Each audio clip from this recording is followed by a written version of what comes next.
Hey everyone, how's it going? So today we're doing section 1.2. So in section 1.2, we're really going to be talking about how to gather good data, the different types of sampling, and how to represent that data. So go ahead and pull up section 1.2, and I'll go ahead and share my screen.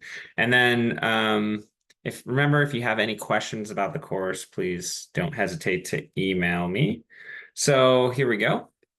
Here's section 1.2, right? It's all about data, sampling, and variations in data and sampling. Okay, so first of all, there's a couple different types of data. And, if you were to continue doing statistics outside of this class, the type of data that you have determines really what you're going to do with that data. So um, two types of data. One is qualitative data, okay? Qualitative data is categorical. So it's just data that's like names or labels, or it doesn't really represent like a count. So like I could say like red, or I could say big, or something like this, like these categorical data. And then this quantitative data, this is data that's really numerical, right? So these are things like your GPA, things like, how much you weigh, right? These are two different things, right? They're actual numbers, and then one is like categories. So that's qualitative and quantitative. And then discrete versus continuous, right? So when we're talking about numbers, there's two different types of numbers. There's discrete numbers and continuous numbers. So discrete numbers are things that you truly can count. So these are things, once again, like your GPA, or things that you can count, like the number of apples, right? This is a discrete thing. These are things you can count, okay?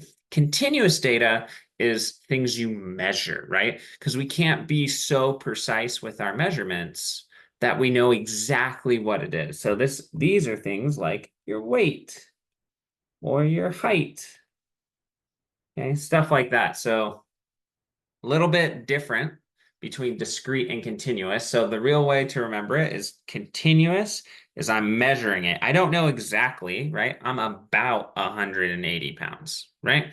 About that much, okay? Discrete is like the actual number, right? So I'm going to count 1, 2, 3, 4. Okay, so let's look at an example, okay? So first, we'll decide whether it's quantitative or qualitative, right? And then we'll decide whether it's discrete or continuous, okay? So the first one, the number of pairs of shoes you own, the number of them, right? So this is a number. Therefore, this is quantitative. Talking about a quantity, right? Quantitative. And I can actually count all the pairs of shoes that I own, so it's discrete. Okay. The type of car I drive, right? I don't, there's no numerical value representing my type, so this is qualitative. Okay. How about the distance from your home to the nearest grocery store? So when we're talking about distance, that's an actual number. So this is quantitative, and I'm going to start abbreviating that like that. But distance, right? I want to know distance. I'm measuring that distance, so it's going to be continuous. Okay, the number of classes I take per year. Well, once again, it's a number, so it's going to be quantitative. Okay, and I can actually physically count all the classes I take per year. So this is going to be discrete. How about the type of calculator you use? It's a type, right? So anything that's with type, this is really going to be qualitative, right? So we don't have to distinguish between those. How about the weight of a sumo wrestler? So the weights, right? I have to measure those, okay? So this definitely is going to be a qualitative one. But is it going to be continuous or discrete? Well, weights, I measure them, so they're going to be continuous. The number of correct answers on a quiz, right? I can actually count the number of correct answers. So this is qualitative and it's discrete. And now this one, the IQ scores, right? You may think this is something you measure, right? But so it could be qualitative continuous. So regardless, it's a number, right? So it could be continuous. That's why it says this may cause some discussion, but also it's based off the number of answers you got right and how you learned from that, right? And so it's actually just accounting. It's a formula, and the formulas are discrete. So there you go. Okay, so those are the different types of data. Now what we want to do, we want to see, oh, how do we represent this data? Okay, so one way we do this is graphs, right? So you remember from section 1 that I said, oh, this is the big one, right? So a couple different graphs. Our first graph here is a pie chart. Okay, so a pie chart, what it does is it splits up your data into categories, okay? And then it makes a wedge proportional to the percent that fit in that categories. So one thing to note, you have these numbers have to add to 100 because you have to represent all your data. So they have to add to 100%. Okay. So an example of this is like I have De Anza and Foothill College on here, right? So out of 100% of the professors, 59% at De Anza are part-time, and 40.9% of them are full-time, right? So notice here that this does add up to 100, even though the percentages are a little weird. Okay. So that's pie charts. So you represent the different percentages, those proportions. Now let's talk about a bar graph. Okay. So a bar graph, rather than making the slice of pie bigger for the bigger percents, you're going to make the bar taller, right? So I'm still looking at De Anza here, right? And I don't do percent anymore, right? I do the actual number. That's what this y-axis is here, right? This is the actual number of professors that are full-time and part-time. So if I look, there's 9,200 full-time employees, and there's 13,296 part-time employees, right? And so since that 13,000 is taller, right? That's why I made my bar graph bigger, okay? And notice here that these lengths, these horizontal lengths, they're the same width, right? So you really want to make sure that you're being uniform with these things. Okay, so that's a bar graph and a pie chart. Notice this is all for qualitative data, right? Quantitative, we don't really use these, right? We could, but we need to know the numbers to make the percent and the bar chart height, right? So we really need that qualitative data. Okay, last one is this Pareto chart. It's just bars that are sorted in order by category from largest to smallest, right? So if there's more larger percent, that bar is taller. So what's really important here, is this y-axis. This is a percent, so the labels are in percent. For this one, these are numbers, right? So the labels are numbers, okay? So you just have to make sure you match those appropriately. Okay, so now that's what we do once we have our data. How do we get our data, right? There's a bunch of different ways to sample our data or to get our data. And our goal is to take a sample. Remember, our sample is a subset of our population. So we want to take a sample that has the same characteristics as the population. And random sampling is really how we do this. Okay. So, let's pretend I want to know something about apples. Like I want to know the average weight of apples, right? I'm going to have a bunch of apples rather than individually picking out these apples, like curating it, right? That could influence my answer, right? Maybe I only pick the big apples. I'm going to randomly pick them, okay? And there's a couple different ways I could randomly pick them, but in general, you want to randomly pick something so that there's none of your own bias when you're gathering the data. Okay, so lots of different types here. There's simple random sampling. That's where each sample is of the same size and has equal chance of being selected. So this is like picking apples out of a basket.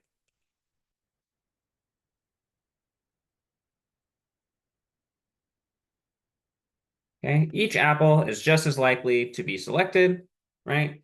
And, I'm just picking one at a time. Then there's stratified and cluster. These two are very similar, okay? These two are very similar. So stratified says, take your population, divide it into a bunch of groups, and then take a proportionate number from each one. Cluster says, take your population, divide it into a bunch of groups, and then randomly select some of the clusters. Okay, so here's the difference. Number one is I'm going to take my population, going to divide it into a bunch of groups, right? And then I'm going to take some from here, a little bit from here, some from here, some from here, right? I'm taking a little bit from each of those slices, okay? Cluster sampling looks like this. Take your population, cut it up into groups again, and then I'm going to randomly select some of the clusters. So maybe I only take this one, this one, this one, and this one. So I've randomly selected some of the clusters. So it's slightly different, right? So with stratified, you're taking a little bit from each of the clusters. And then with cluster sampling, you're only taking some of the clusters. And then the last one is systematic, right? So let's pretend I have like a bunch of people in a line, right? And I say, I'm going to take every fifth person. So I take person number 5, person number 10, person number 15, person number 20, and so on, right? So that's really what that one's for. So those are the random types of sampling. Those are the ones we want, right? There's another type of sampling.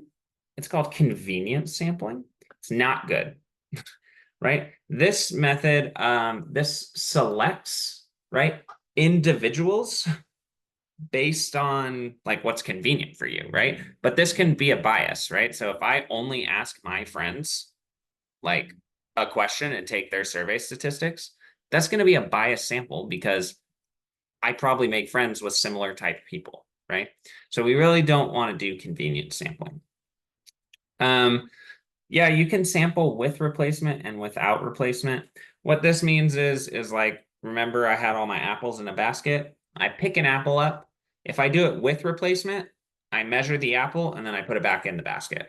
If I do it without replacement, I pick the apple up and I set it aside and then I pick a new apple. Okay. This comes more into with probability.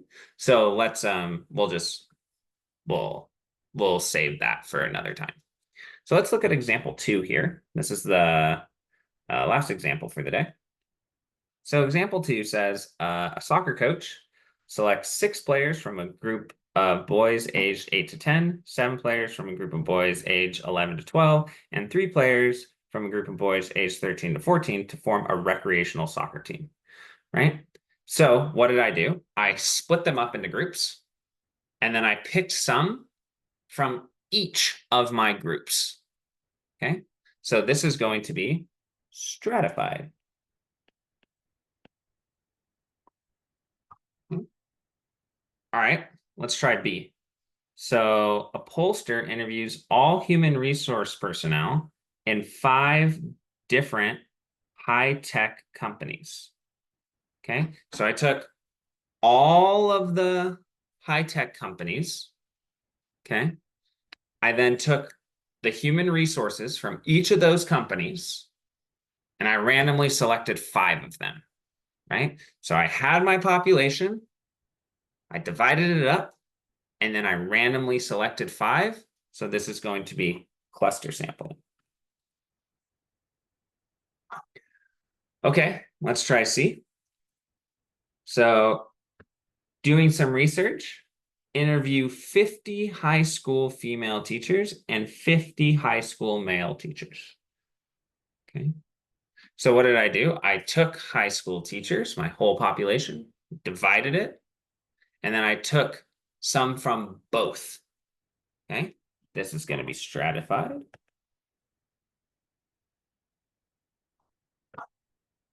Because I took my whole population, divided the groups, and took some from every group.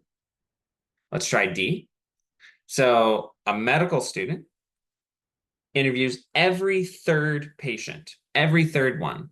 Well, that's systematic, right? Every some number is always going to be systematic. Okay, a high school counselor uses a computer to generate 50 random numbers and then picks a student whose name corresponds to the number, right? So everyone has the same probability of being picked. Every person, right? So this means that this is going to be the simple random.